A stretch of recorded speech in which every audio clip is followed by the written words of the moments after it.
Ozamis City, Misamis Occidental, sa tanaw ka nato karon pinaagi sa Facebook page ug YouTube channel sa AONC. Maying adlaw, kumusta pitsan 9 ng bulan sa Enero 2026 para sa pinakaulahing balitang asenso. This is Ozamis Today.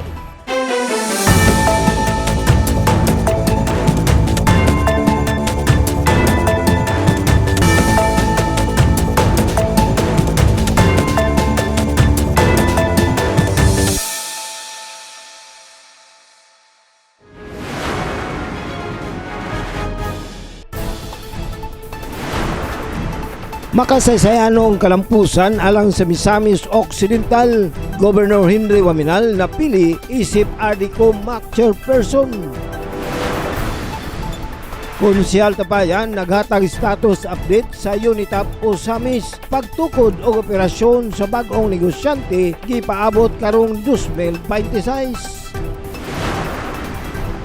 Asenso Pinoy Representative Attorney Henry Inde Waminal nanguna sa diskusyon para sa bagong TISDA Training Centers. Naglabi usab sa Skills Assessment Center sa Ozamis.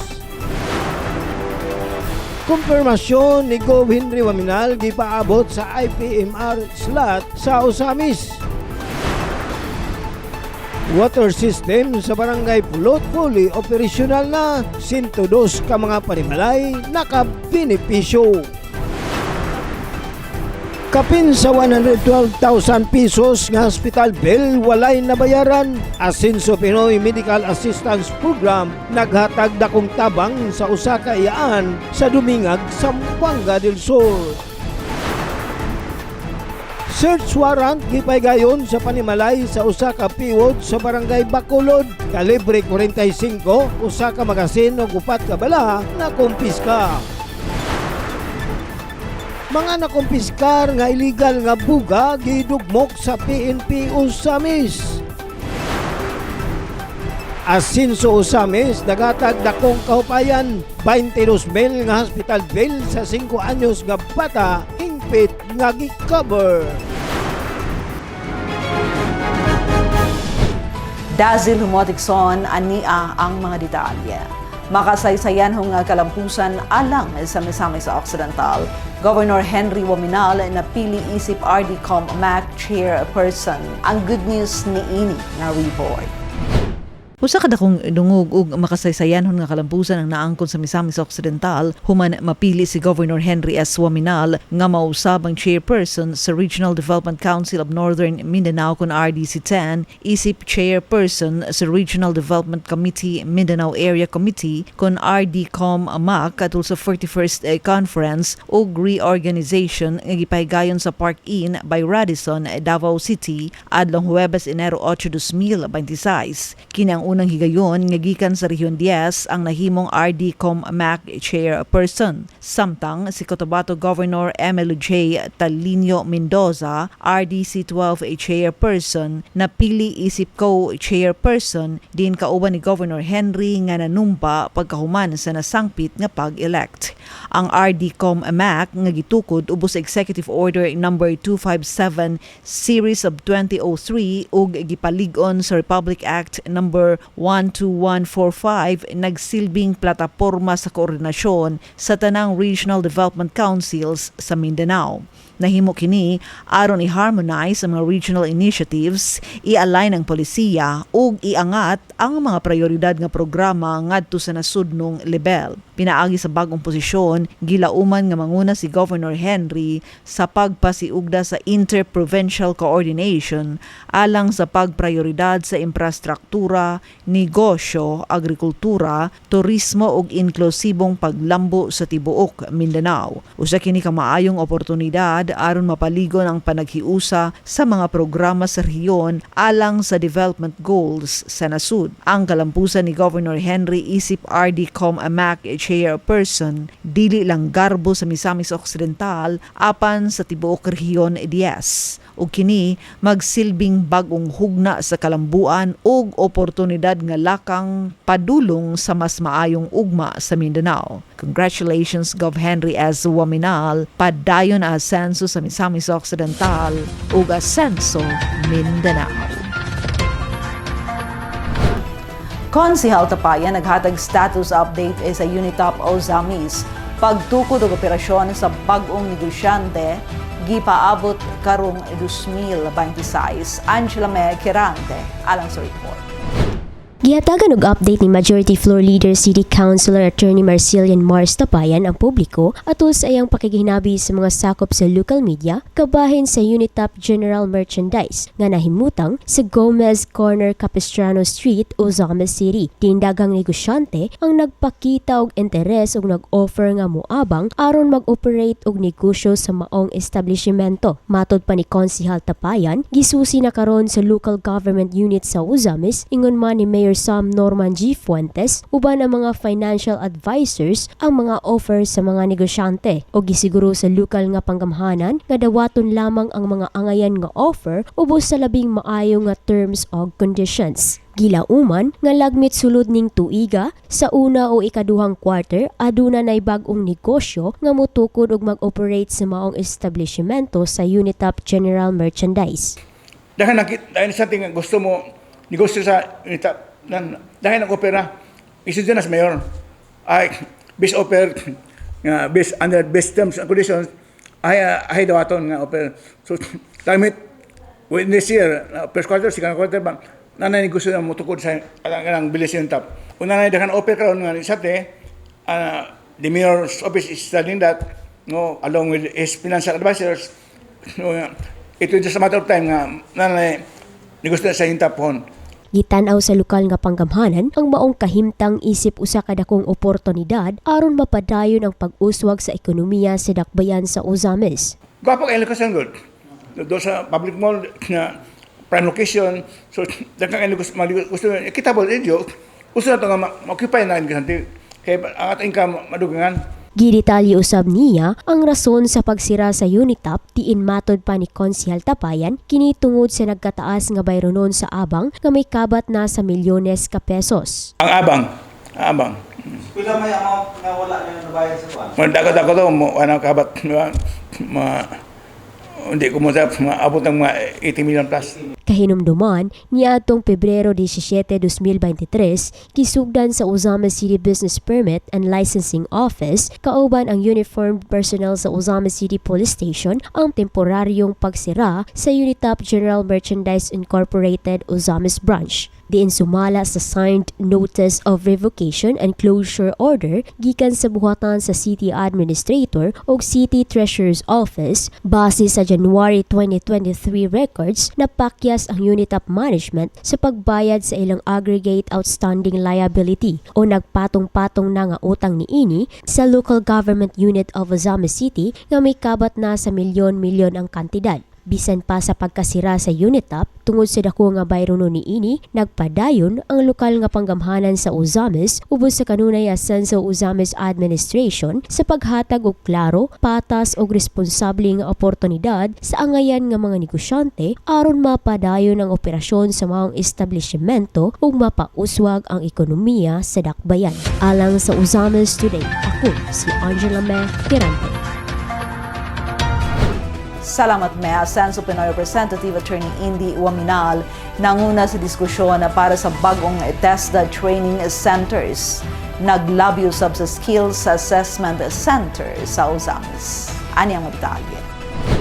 Aktibong miapili si Asenso Pinoy Representative Congressman Attorney Henry Indy F. Waminal Jr. sa diskusyon sa Kongreso kabahin sa giduso nga mga balaod noon nga nagmugna og dugang TESDA training centers sa lain-laing parte sa nasud. Diin iyang gipunting ang panginahanglan nga masiguro ang otoridad sa TESDA aron direkta nilang madumala og ma-manage ang maong mga pasilidad. Matud pa ni Congressman Waminal, ang tumong sa maong lakang maong pagdala sa dekalidad nga skills training nga mas duol sa komunidad aron mas daghang Pilipino ang maka-access sa oportunidad nga mapausbaw ang ilang panginabuhian ug ekonomikanhong kahimtang. Gisuportahan usab ni Kong Indy ang balaod noon nga nag-usab sa Philippine Merchant Marine Academy kun PMMA ngadto sa Philippine National Marine Academy kun PNMA, usa ka modernong sentro sa kahanas sa maritime education ug leadership training nga gitumong sa pagpataas sa kompetensya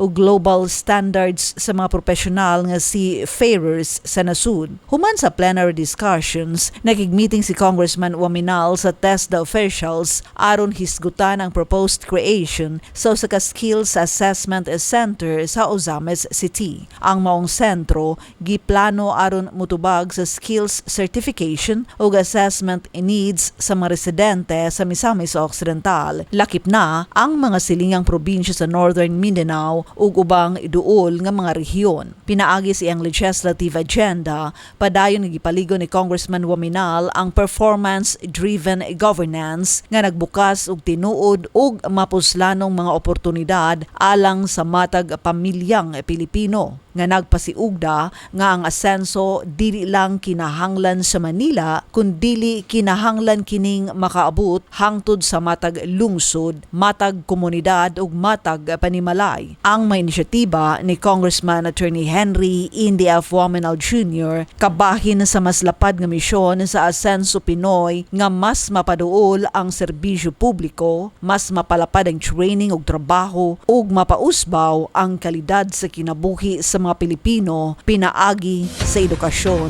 o kahanas.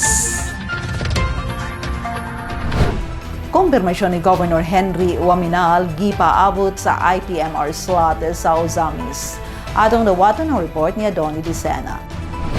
Gipaabot na lang sa lamisa ni Mayor Sam Norman Go Fuentes ang final decision ni Governor Henry Waminal aron opisyal nga mapalingkod sa konseho ang IPMR sa Ozamis o Indigenous People Mandatory Representative. Gipasabot ni Committee on Indigenous People Affairs Chairperson Honorable Dinky Suizo nga way problema sa proseso sa siyudad nga level gumikan kay gituman gayod kini sa konseho sumala sa April Law o Indigenous Peoples Rights Act of 1997. Ang girekomendar nga mga pangalan ngadto sa NCIP Provincial Office o sa lamisa sa gobernador, mga Subanin tribe gayod gikan sa Dakbayan sa Ozamis. Nadalikyatan og hisgot ni Majority Floor Leader Attorney Mars Tapayan ang maong butang gumikan kay taud-taud nang nabakante ang lingkuranan sa IPMR sa konseho sa Ozamis. Honorable Siso, regarding matters concerning the indigenous people, wala pa ipulig yun ni Bation up to now?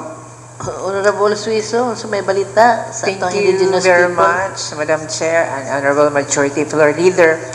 Yes, specifically my report is about the upcoming meeting together with our tribal leaders is coming January 10 at San Antonio. They will be having a internal meeting or discussion regarding the vacant IPMR slot that we have, and during our update with our executive department regarding the replacement of the Honorable Bation, the mayor still waits the confirmation of our governor regarding the recommendation of who will be the IPMR. As long we already had submitted the list of the candidates for the possible IPMR representative, but although it's not necessary, but I think it's imperative for us to still wait for the go signal of our governor, because the provincial IPMR is recommending somebody out of the list that we are having. So we need to have a confirmation among the IPMR province and our city for who will be the next IPMR. Probably we could have it this year, hopefully, so that the IPMR will be given representation in this August Valley. Thank you. Alang sa Ozamis Today, Adonai Dicena reporting.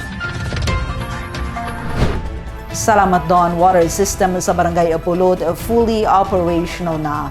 102 ka mga panimalay naka-benepisyo. Giaduan nagtutugan ng Leon Shumidalyo ang mga balita. Ani ang iyong report. Fully operational na ang water system sa Barangay Pulot ning Dakbayan sa Ozamis human makumpleto ang proyekto nga dako kayong nakatabang sa pagsulbad sa dugay ng problema sa supply sa tubig sa maong lugar. Diin kini nakabenepisyo na sa 102 ka mga panimalay. Ang maayong balita ipadayag ni Barangay Chairman Rocky P.L. Pactol atol sa personal nga interview sa Asenso Ozamis News Channel adlaw Huwebes, Enero 8. Giisay sa usab ni Kapitan Pactol nga lakip sa mga nakatagamtam sa proyekto mao ang mga purok 4, 5 ug 6 sa nasangpit nga barangay. Sa karon sir, magpasalamat ton migdako no sa Team Asenso nga karon humanan na gyud ang among water system og sa karon sir full operation na gyud namo ang among water system.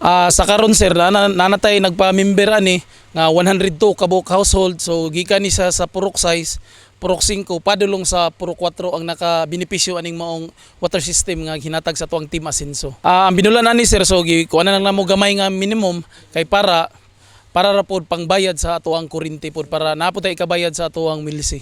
Ang water system sa Barangay Pulot adunay kinatibuk ang pundo nga mikabot sa 4,994,699 pesos. Sumala pa ni Kapitan Pactol ang maong proyekto gikan sa kanhi mayor sa Dakbayan o karon Asenso Pinoy Representative kung Attorney Henry Indy Waminal Jr. o kini bug-os nga gisuportahan ni Mayor Sam Norman Go Puentes. Inubanan nila Governor Henry Sibilia Waminal o Sikan District Representative kung Sancho Fernando Ando Waminal. Actually sir, kaning nga tubig, kaning water system nga naaron sa among barangay is hinatag pa ni sa tuang karon nga congressman sa Asenso Pinoy Congressman Attorney Henry Indy Waminal sa mayor pa siya diri sa Osamis din. Sa karon unang dako kay among pagpasalamat sa atong halangdong congressman Attorney Henry Indy Waminal Jr. nga iyaming gitagaan og proyekto kaning water system nga nakakaron diri sa among barangay sir. Malipayong pagpasalamat ni Kapitan Pactol ngadto sa mga lideres sa Team Asenso Administration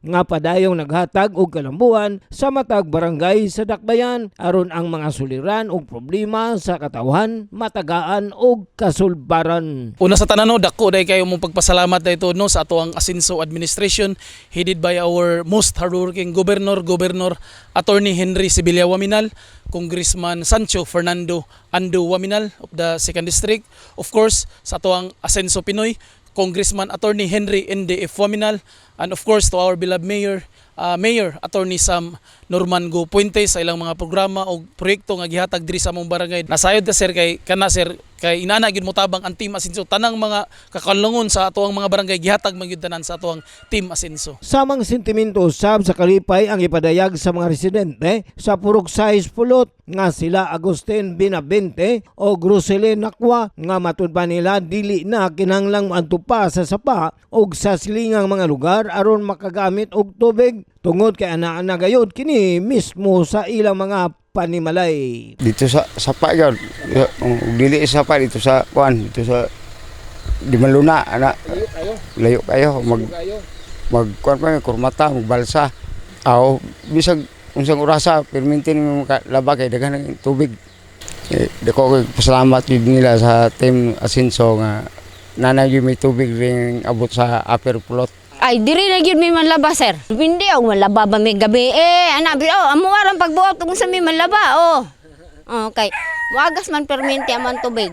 Pasalamat pug ko ni kong Indy Waminal, ug ni Ando Waminal, nga ni Gob Waminal, nga gitagaan mi nila diri og project nga tubig. Ang kalampusan sa water system sa Barangay Pulot nagpamatuod sa panlantaw sa mga lideres sa Team Asenso nga matagan og tukmang kasudparan ang mga kakulangon sa matag barangay aron makapagaan sa pang-adlaw-adlaw nga kinabuhi sa katawhang Osamis nun.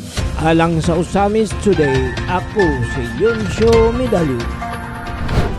Salamat yon siya kapin 112,000 pesos ng hospital bill walay nabayaran na Asenso Pinoy Medical Assistance Program naghatag akong tabang sa usa ka iyaan sa Dumingag, Zamboanga del Sur. Ania ang report. Usa ka makapahupay ug makapalipay sa kasing-kasing istorya ang gipaambit ni Algie Prahes Sipe, 42 anyos, usa ka barangay health worker ug ice candy vendor ang taga barangay Calabayan, Ozames City. Human siya mangayog tabang sa opisina sa Asenso Pinoy alang sa iyang iyaan nga taga Dumingag, Zamboanga del Sur. Matud pa ni Algie, miduol siya sa buhatan sa Asenso Pinoy sa Dakbayan sa Ozamis aron sa pagpangayo og medical assistance ug dako kaayong iyang nagpasalamat kay dali ug matinud-anong gitubagang ilang panginahanglan ilabi na sa kahimtang sa iyang iyaan nga na-admit sa Misamis University Medical Center kon MUMC. Ako si Algie Prahisipi, taga Purok 2, Calabayan, Osamis City. Ako di ari sa Asinso Pinoy office karon nga adlaw nga diin ako nangayo og tabang sa ako para sa ako ang iyaan nga taga Dumingag, Zamboanga del Sur. Na ako di ari karon sa Asinso Pinoy office aron sa pagpangayo sa medical assistance nga diin mao ang gisaad nila ni kung dakong pasalamat nga ilahag yung gitubag ang ako ang pagpangayo og medical assistance diri para sa akong iyaan nga na-admit tuwa sa MUMC. Ang iyang 68 anyos nga iyaan nga si Emma Prahes Limbaga lumulupyo sa Purok 5 Malio, Barangay Nubasaka, Dumingag, Zamboanga del Sur, nag-antos og grabing komplikasyon tungod sa diabetes nga may resulta sa seryosong impeksyon sa walang bahin sa iyang tiil. Kuan man gud ni siya kanang diabetic bitaw ni siya dayon naputlan na ni siya og kanang tiil.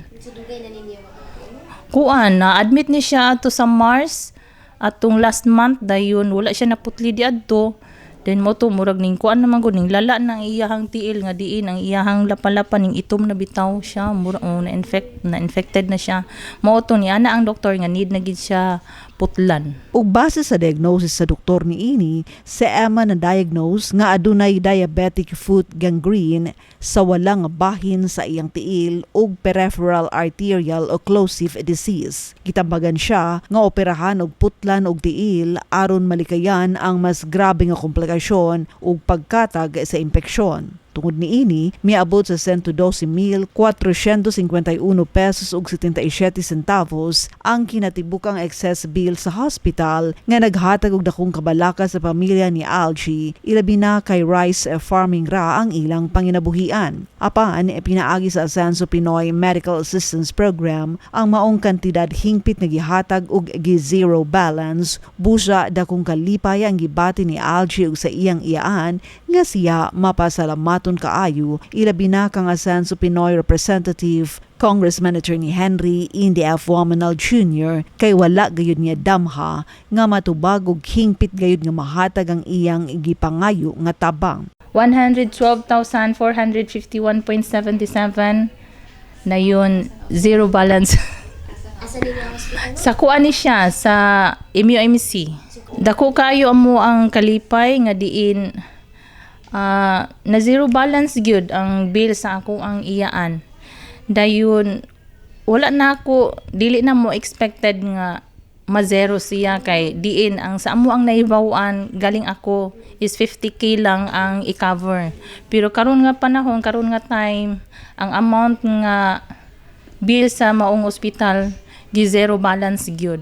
Daghang kaayong salamat sa Asinso Pinoy Party List. Dako sa pasalamat ni Algie ingon man sa amahan sa probinsya sa Misamis Occidental, Governor Henry S. Waminal, 2nd District Representative Congressman Sancho Fernando, Ando F. Waminal ug ilabi na kang Asenso Pinoy Representative Congressman Indy Waminal sa epektibong pagpatuman sa maong programa nga dakong nakatabang sa makatawhang nanginahanglan ilabi na sa panahon sa kalisud o medical nga emerhensya. Ako jud dakong pasalamat ninyo Gov, Kong og ni Attorney Indy Waminal nga diin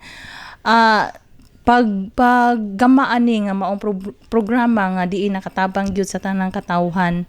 Basta mosalig lang jud kanila. Ang kasinatian sa pamilya ni Algie ug iyang iyaan usa lamang sa mapamatuod ug bunga sa saad sa Asenso Pinoy pinaagi sa Asenso Pinoy Medical Assistance Program. Diin pipila na ka mga pamilyang Pilipino ang nakapahimulos ug natabangan. Ilabi na alang ni adtong nag-atubang sa sobra kadako nga excess hospital bills nga nagpamatuod sa epektibo ug matinud-anong serbisyo sa programa alang sa katawhang nanginahanglan.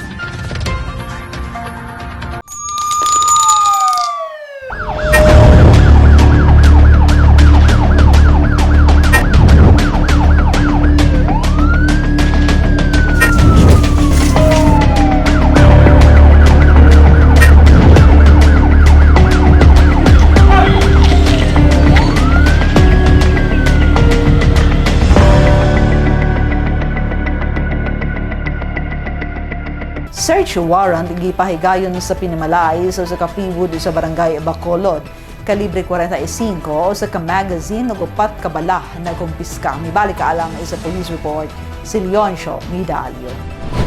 Enero ni bining tuiga, mga alas 12:30 kapin ang takna sa kautuhon ang mga personahe sa Usamis City Police Station pinagi sa pagpanguna ni Usamis OIC Chief of Police Police Lieutenant Colonel Harvey Serrano Avillanusa. Kauban sila Investigation Officer Police Captain Alpi Sabadukya, Intelligence Officer Police Captain Elwood Kilat Malanog ug Operations Officer Police Captain Joseph Rua Kagbabanwa. Uban ang mga personahe sa 2nd Provincial Mobile Force Company may pahigayon og joint police operation pinagi sa pag-implementar sa search warrant sa Pinoy-ana ni alias Iman sa Purok Bonifacio, Upper Barangay Bacolod, Osamis City. Gihimo ang mga operasyon base sa search warrant number 02-2026 for violation of Republic Act 10591. Batok ang alias Iman, 45 anyos, usa ka person who use drugs kon piwod sa maong barangay, walay trabaho o residente sa maong barangay nga gi-issue o gipirmahan ni Honorable Mary Faith Putoy Montide Ramos, ang Executive Judge sa Regional Trial Court 10th Judicial Region, Office of the Executive Judge, Osamis City, natong Enero 5 ning tuiga.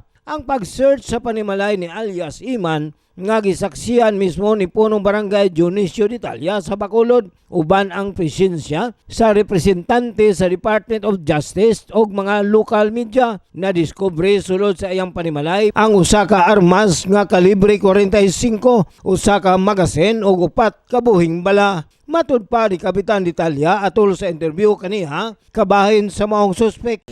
Kuan ni siya sa kuang na kuan niya during mag-ani, mangaryada ni siya. O nabitaw mga harvester naman ay mga sinako mga kuan sa muga kanang singalan na motivasi nga mugawas sa sinako mo na ilahang hakuton. Then wala po ani na bisag kuan lang kanang mga laborer ana. Kay pagkakaroon mo kuan may satra mo rabit og helper ba sa mao ni hanggon ako po na siyang P-Woods. Atong unang panahon nga nagagamit mag-drugs ba, involved siya. Si alias Iman na karon sa kustudiya sa Osamis City Police Station samtang giandam ang tukmang kaso bato kaniya mao ang paglapas sa Republic Act 10591 o Comprehensive Firearms and Ammunition Regulations Act. Ang kalampusan sa mga operasyon nagpakita sa solidong koordinasyon sa Osamis City Police Station o 2nd Provincial Mobile Force Company uban ang padayon nga suporta sa Asinso Osamis Administration ubos sa liderato ni Mayor Sam Norman Go Fuentes, timaan sa ilang ligon og mapadayonong determinasyon og pagpakabana sa pagmintinar sa kalinaw kahusay og seguridad sa dakbayan. Alang sa Usamis Today, ako si Leoncio Midalio. Salamat Leon sa mga nakumpiska ng illegal nga boga gidugmok sa PNP Usamis. Glenn Ray Roluna alang sa Maditalye. Niadtong holiday season, hugot nga gipatuman sa Usamis City Police Station ang pagdili patok sa illegal nga boga. Din ilang gipaligsan sa police vehicle og hingpit ng giguba ang 45 ka mga nakumpiskang boga o lantaka aron di na kini magamit pa. Matud pa sa Usamis City Police Station, padayon ang ilang kampanya batok sa delikadong paputok. Tungod kay dako kining hulga sa kahimsog o kaluwasan sa katawhan, labi na ang posibilidad sa grabing samad, paso o aksidente nga resulta sa mabuto. Ang mong lakang gibase sa Republic Act 7183 o mas ilhan nga firecracker law nga nagdili sa paghimo, pagbaligya o paggamit sa illegal nga pabuto. Ilawom sa liderato ni Police Lieutenant Colonel Harvey Serrano Avillanusa ang operasyon gabahin usab sa nasudnong kampanya sa PNP nga Oplan Iwas Paputok 2025 nga nagtumong sa usa ka luwas malinaw na nga pagsaulog sa bagong tuig alang sa tanang Usamisons. Samtang atol sa pagsugat sa New Year 2026 way natalang dagong insidente nga makamatandog sa kalinaw kahusay sa Payang tungod kay nahimong ligon ang security plan sa kapulisan ug susuporta sa lokal na bagamanan ubos sa Pangulo ni Mayor Sam Norman Gofuentes nga nagtinguha nga magsaulog ang mga Uzamisons nga malinawon og malipayon atol sa New Year 2026. Alang sa Uzamis Today, kini si Glenn Ray Ruluna.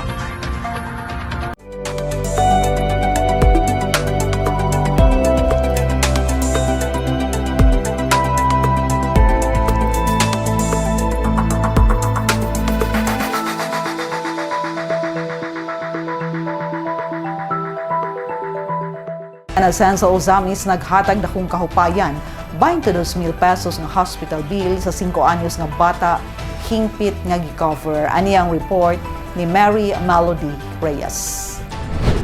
Dakong kahupayan ang nasinati sa inahan nga si Dayanara Candia, 30 anyos sa residente sa Barangay Carmen Annex ning Dakbayan sa Ozamis, humanatubag sa Asenso Ozamis Administration ang ilang suliran sa hospital bill pinaagi sa Asenso Ozamis Free Hospitalization Program. Ang na-admit mao ang iyang 5 anyos nga anak nga si Catriona Queen Mary Candia sa Tobias Feliciano Faith General Hospital nga na-diagnose sa sakit nga acute bronchitis o pediatric community acquired pneumonia moderate risk. Anak ko si Dayanara Candia, taga Carmen Annex.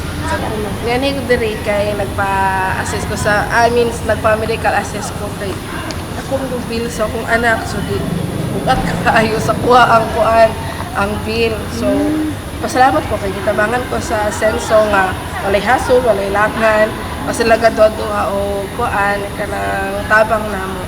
Sumala pa niya, nagdahom siya nga normal lamang ug dili grabe ang pag-ubos sa iyang anak. Apan tungod sa kabalaka, gidala niya kini sa ospital. Diin didto nasayran ang komplikasyon sa kahimtang sa bata, hinungdan nga gipa-confine kini. Gawas sa kabalaka sa kahimtang sa iyang anak, nabalaka usab siya tungod kay gikinahanglan silang i-private room. Busa, wala siya naglaom nga makover pa kini sa Asenso. Bisan pa ni Ana, dako ang iyang kalipay tungod kay wala sila gikulian sa tabang sa Asenso Ozamis Free Hospitalization Program. Ang ilang hospital bill nga mikabat sa 22,876 pesos and 38 centavos hingpit nga gi-cover sa Asenso ug wala na sila bisan usa ka piso nga gibayaran. Abi man ako kanang ubo-ubo lang to siya nga normal nga sakit sa bata. So kanang gaduda ko ba kay dugay-dugay na siya, so mo tong gito ng ospital. And dito rin naibawan nga na siya kanang pneumonia, then na siya acute bronchitis. Then pila ka days ninggawas dayon ang iyang foot and mouth disease. So moto reason nga nasulod na po ng private room kay pwedeng sakit is makatagal. So expect ko ato nga dili gito siya makuan nga senso kay tungod na private ko. Pero kuan kanang pagkuan din ako is na zero GDA siya, na-appeal na rakit siya. So thank you kaayo. Ang excess is 22,876.